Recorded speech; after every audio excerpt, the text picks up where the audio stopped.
Hello, welcome back. Today we are going to do the Jan-Uary Book Tag. So this tag was created by Jan Agaton. I will link her channel and the original video below, but I saw my friend Jordan from the channel Jan-Uary Book Solid do this video, and I've seen a couple of other creators do this tag as well, both this year and last year. So I thought I would put in my 2 cents. So the first question is, what was your last and first book that you read last year? So in 2022, the first book that I read was The Dream Daughter by Diane Chamberlain, and the last book that I read was The Circus Train by Anita Parikh. And The Dream Daughter I gave 5 stars, and The Circus Train I gave 3 stars. Question number 2 is, what was your first read this year? So my first read this year was another Diane Chamberlain, and it was The Last House on the Street, and it was a historical fiction with multiple timelines, and I did enjoy it. So check back at the end of the month to hear my wrap up and hear my full review and all of my thoughts. Question number 3 is to share 3 of your reading goals. So the first reading goal I have for this year is just a number goal. So I want to read 100 books this year. So that's my first goal. My second goal is to prioritize the books that I own physically.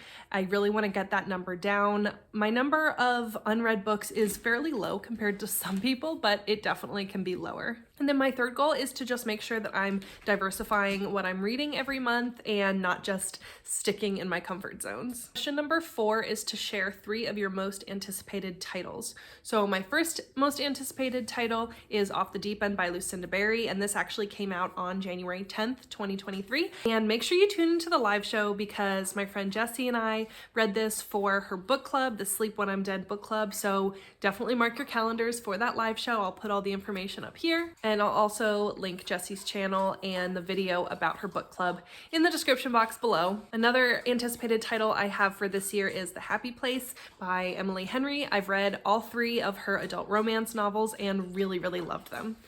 Sorry if you can hear the dog drinking. The dog likes to wait until I'm doing something like this to drink water, of course.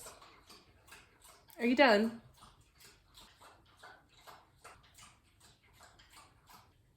There we go. Looks like he's done now.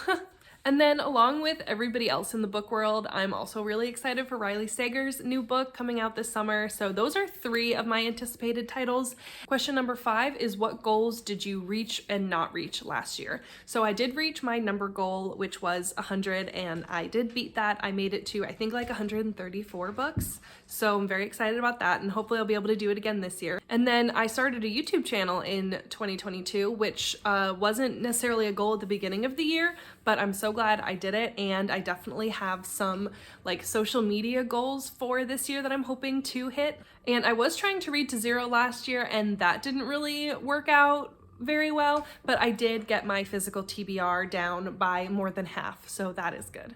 Question number 6, are there new releases this year you've heard that you have no desire to read?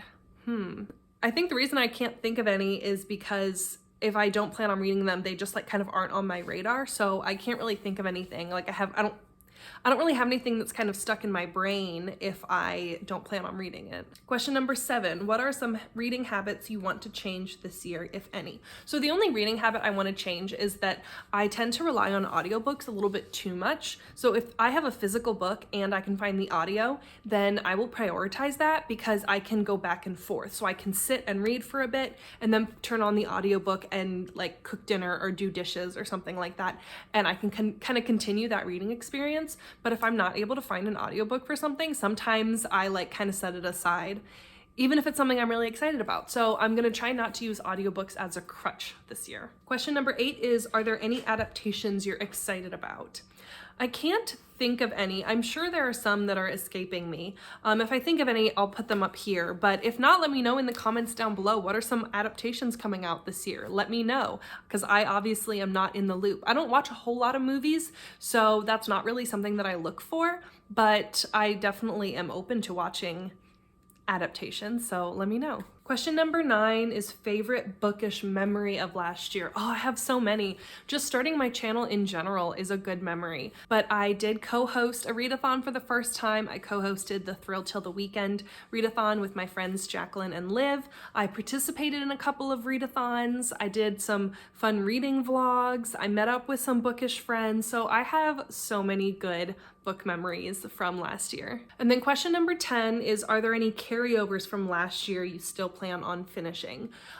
Nope. If I didn't finish it in 2022, I'm probably not needing to read it in 2023. So nope, for that one, I am good. All right, those are all of the questions on the Jan-Uary book tag. I would love to hear your answers to this tag in the comment section below. Thanks so much for watching. Please hit that subscribe button. It really helps out my channel, and I will see you in my next one. Bye.